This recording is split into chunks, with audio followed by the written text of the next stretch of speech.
At LTK, we have a favorite drink, and it's called the ranch water. So we serve it at every event, and I want to teach you how to make it so that you can make the perfect one at home. First, put some ice in your glass, and then you want to pour the tequila over the ice. You can either use a measure or just a couple seconds of tequila in the glass, maybe about a centimeter from the bottom.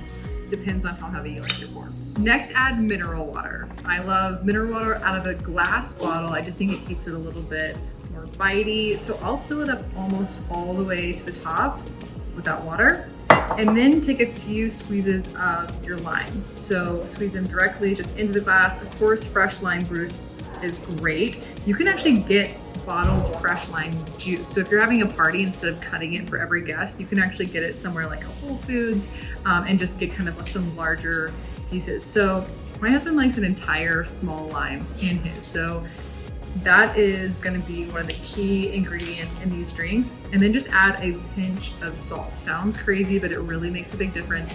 I'll top it back off with a little more mineral water. Stir and drink. Cheers.